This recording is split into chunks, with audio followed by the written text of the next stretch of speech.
Olá, bem-vindos. Meu nome é Marla, essa é a aula 18 da disciplina de Biologia Celular. Hoje vamos falar da composição das biomembranas.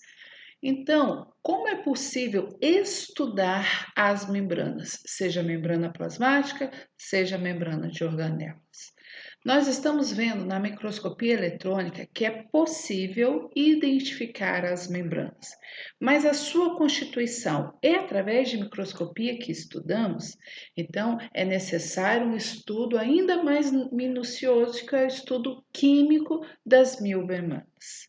Estudando quimicamente as biomembranas, descobriram que elas são formadas por lipídios e proteínas, sendo que existe uma razão de mais ou menos 50% da massa entre proteínas e lipídios.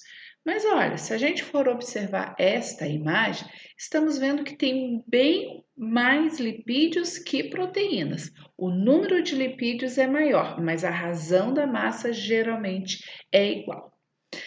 Além de lipídios e proteínas, também estamos vendo que existem os açúcares. Como podemos observar nessa imagem, os açúcares estão apenas na porção externa da membrana, neste caso é a membrana plasmática.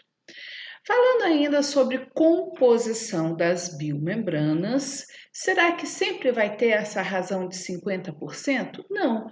Conforme a função daquela organela ou daquela membrana plasmática naquele tipo específico de célula, essa membrana pode variar a sua composição.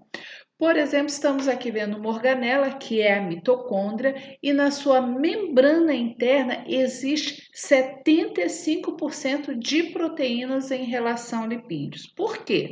Na membrana interna das proteínas existe o sistema transportador de elétrons. É aquele sistema que vai transportar elétrons e entregar os elétrons para o oxigênio e assim permitir a formação de ATP.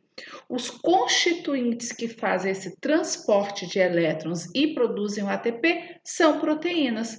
Portanto, tem mais proteína do que lipídios. Outro exemplo clássico, lá nos enterócitos, que são as células do intestino. Estas células, elas têm uma capacidade de fazer transportar aquilo que é necessário para dentro do nosso organismo. Além disso, ainda faz a digestão final de carboidratos, fazem reconhecimento molecular, enfim, várias funções que estão ligadas à presença de proteínas. Portanto, tem mais proteínas que lipídios. Mas será que existe alguma membrana que tem mais lipídio do que proteína? Tem. Na bainha de mielina que está ao redor do axônio, esta bainha de mielina ela é formada por 75% de lipídios, bem menos proteína. Como vemos aqui no esquema, essa região mais escurecida é o axônio. Todo o restante que vocês estão vendo que está mais claro é a bainha de mielina. E está claro justamente porque tem muitos lipídios e no preparo da lâmina esses lipídios foram levados, fica uma região sem um composto químico, portanto não foi corado. Agora a pergunta: por que tem tanto lipídio na bainha de mielina? Prestem atenção, não é no axônio. O axônio vai ter muitas proteínas, é na bainha de mielina. A bainha de mielina ela é importante para fazer um isolamento elétrico, porque no axônio existe mudança de polaridade de membrana, que é feita através de proteínas. Mas essa carga ela não pode ser perdida daquela região. Então existe um isolamento elétrico, como um fio elétrico. Eles não têm aquele isolamento na volta do fio de cobre, portanto a bainha de mielina exerce a mesma função. Quando tem a bainha de mielina, o impulso acontece de uma forma rápida.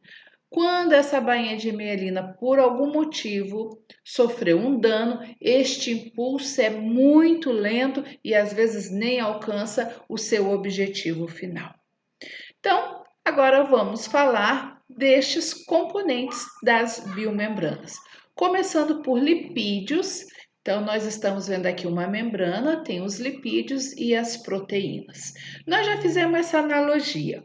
Pense numa casa que é formada por tijolos e a parte externa tem janelas e portas. As janelas e as portas seriam as proteínas, mas os lipídios, eles formam essa estrutura básica das membranas. E eles são importantes porque eles atuam na permeabilidade seletiva. Afinal, é muito mais provável entrar pela porta e pela janela do que pelos tijolos.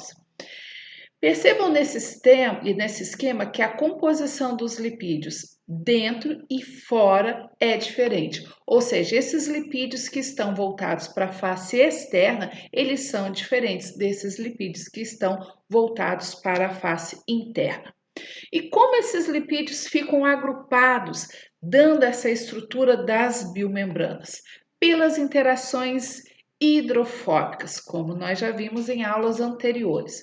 O que acontece? Não tem nenhuma ligação química, não tem ligação covalente, não tem pontes de hidrogênio, não tem nada disso. A cabeça apolar tem até a capacidade de fazer ligações, mas as caudas apolares não têm. Elas são hidrofóbicas. Ser hidrofóbica significa que na presença da água ela não vai fazer ligação e a tendência é juntar, aglomerar para que uma menor região fique exposta à água. Por isso, interação hidrofóbica. Não existe uma força grande unindo os lipídios de membrana. E percebam que a forma mais estável de ligação, de interação hidrofóbica é esta aqui, ó, que é alcançada neste formato, sendo que a cabeça apolar está em contato com a matriz extracelular e a cabeça apolar da camada interna da bicamada lipídica está em contato com o citossol. E assim é a nossa célula. Aqui está o citossol e aqui está a matriz extracelular. Então, a nossa bicamada lipídica é formada por lipídios do tipo anfipáticos, com cabeça apolar e caudas apolares, sendo que são duas caudas. O tipo mais comum de lipídio de membrana é o fosfolipídio. E esse fosfolipídio, ele então pode ter as insaturações. Essas insaturações é quando acontece a dupla ligação ali no carbono. Um tipo muito comum de fosfolipídio que a gente tem bastante quantidade nas nossas membranas é o próprio colesterol. Ah, mas falam tanto que o colesterol faz mal, que ele entope os vasos. Na verdade, ele só vai parar nos vasos sanguíneos quando o endotélio está inflamado. Mas o colesterol é muito importante. Ele é precursor de cortisona, aldosterona, dos hormônios sexuais, como a própria progesterona, que prepara o útero e mantém a gravidez, e os diversos estrógenos, como por exemplo testosterona e derivados. Sim, eles são muito importantes. Então, os fosfolipídios podem ser saturados ou insaturados. Quanto mais insaturações tiver, mais fluida vai ser essa membrana. E por que essa fluidez é importante? Por que a fluidez de membrana é importante? A fluidez de membrana permite que a célula possa crescer, mudar de forma. Caso ela seja perfurada, rapidamente ela se fecha. Então, é importante que a membrana não seja uma estrutura estática, mas seja uma estrutura que tenha fluidez. E essa fluidez é dada pelos lipídios. Como, por exemplo, estamos vendo nessa imagem, os lipídios, eles têm a capacidade de se mover ao longo da camada lipídica e até mesmo entre as duas camadas lipídicas num movimento chamado flip-flop. Então, esses são os lipídios.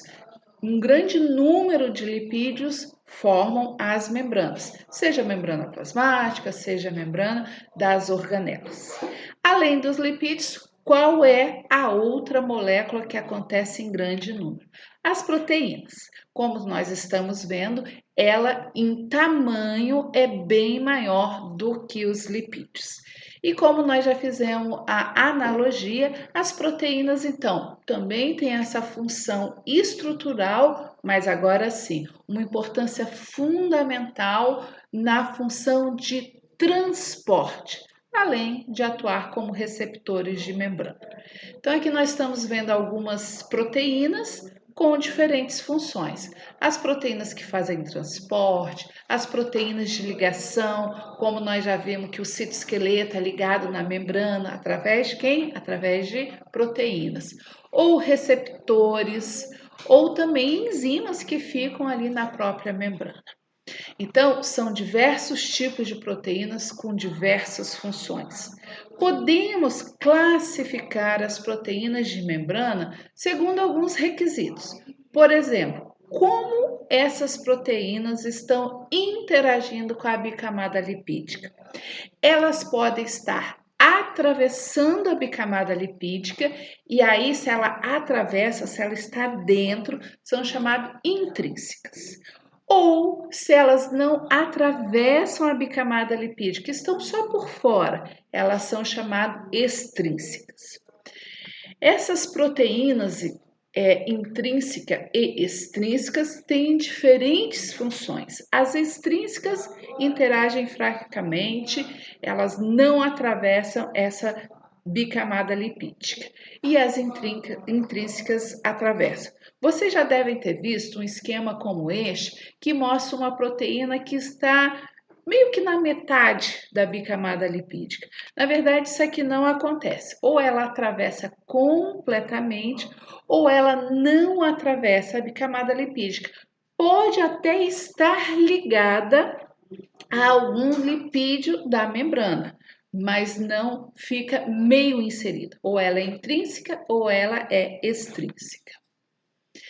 As proteínas que atravessam a bicamada lipídica, elas podem atravessar uma vez ou mais de uma vez. Então fica fácil a gente lembrar. Quando atravessa uma vez, unipasso. Quando atravessa várias vezes, multipasso. Você já reconheceu essa proteína na bicamada lipídica? Atravessando uma única vez, unipasso. Atravessando várias vezes, multipasso. Lembrando que essas daqui que não atravessam são extrínsecas. Bom, vamos observar esta imagem. A proteína que atravessa várias vezes a bicamada lipídica, ela pode formar uma estrutura como esta, que pode ser um canal. Esta proteína, ao atravessar a bicamada lipídica, seja ela unipasso ou neste caso aqui que eu estou mostrando para vocês, multipasso, o que vai acontecer? Nós temos que lembrar que esta região dos lipídios é uma região apolar, ou seja, hidrofóbica, que não pode fazer ligação, que não pode estar na presença de nenhuma molécula que tenha polo. Acontece o seguinte, as proteínas são formadas por aminoácidos e alguns aminoácidos apresentam cargas. Então, vamos supor que uma dessas proteínas que está atravessando a bicamada lipídica, ela esconde no seu interior os aminoácidos que têm carga, que têm pó. Mas vamos supor que houve um aumento de temperatura e essa proteína desnaturou. Então, o que vai acontecer? Aqueles aminoácidos que têm carga vão ser expostos a essa região da bicamada lipídica que é hidrofóbica. Então, quando a cadeia de aminoácidos se dobra no interior da bicamada lipídica, acontece a exposição desses radicais polares. E neste momento, a membrana perde a sua estabilidade, podendo inclusive perder a sua função. Aqui nós temos exemplo de um outro problema que pode acontecer com as membranas, que é a clivagem de proteínas que participam da formação da membrana plasmática. Quando acontece a clivagem dessas proteínas, vai formar pequenos peptídeos, como vocês estão vendo aqui, e este é o exemplo do Alzheimer. Esses peptídeos, então, que são produzidos pela clivagem de uma proteína intrínseca, eles se acumulam. O acúmulo desses peptídeos pode levar à perfuração da membrana plasmática. Então, desestruturou membrana plasmática, vai haver um fluxo descontrolado de íon, principalmente íons de cálcio, e aí vai levar à morte dessa célula. E a morte do neurônio é um dos passos desta doença. Outra doença relacionada com a membrana plasmática é a síndrome do desconforto respiratório. Nós sabemos que no pulmão acontecem as trocas gasosas. Para haver essa troca gasosa, é necessário que as células que realizam essa função sejam banhadas por uma substância que é a substância surfactante. É uma outra célula que produz essa substância, que são os pneumócitos 2. Quando esta célula não produz essa substância, o que acontece? A célula que faz a troca tem dificuldade em fazer a troca gasosa. E por que o pneumócito 2 não produziu essa substância? Porque aconteceu a diminuição da proteína transportadora de membrana. Que proteína é essa? É uma proteína intrínseca. É essa proteína que transporta lipídios para produzir a substância surfactante. O que eu quero mostrar para vocês, demonstrando esses problemas, né? Essas síndromes. Que às vezes a deficiência de uma proteína leva a uma doença. Então, elas são muito importantes para a gente entender o metabolismo normal das nossas células, entender a nossa saúde e também entender as doenças. Outra doença causada então também por uma proteína, mas agora uma proteína extrínseca, anquirina. Essa proteína, como vocês estão vendo aqui pelo esquema, ela é importante para ligar o citoesqueleto à membrana. Quando essa proteína não é produzida com algum problema, ela não exerce a sua função, que é ligar o citoesqueleto à membrana. Com isso, existe uma célula que perde a sua morfologia. Neste exemplo que estamos vendo são as hemácias. Então, a hemácia, que deveria ter esse formato bicôncavo, não alcança esse formato normal.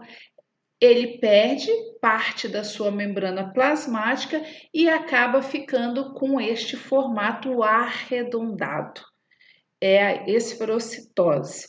Portanto, uma proteína de membrana, uma proteína extrínseca que não foi produzida, leva a esta doença. Bom, falamos de lipídios, falamos de proteína, as funções dos lipídios, as funções das proteínas. Agora vamos falar do terceiro elemento, que são os carboidratos. Os carboidratos, eles na membrana plasmática formam o glicocálix. O glicocálix, então, é formado por carboidratos ou hidratos de carbono. Aonde estão essas moléculas de açúcar? Como vocês estão vendo no esquema, podem estar ligadas aos lipídios, podem estar ligadas às proteínas. Lipídios e proteínas da membrana. Contudo, além desses açúcares de membrana que estão ligados na membrana plasmática, também tem os açúcares que estão contidos na matriz extracelular. E esses açúcares foram parar fora da célula porque a própria célula produziu.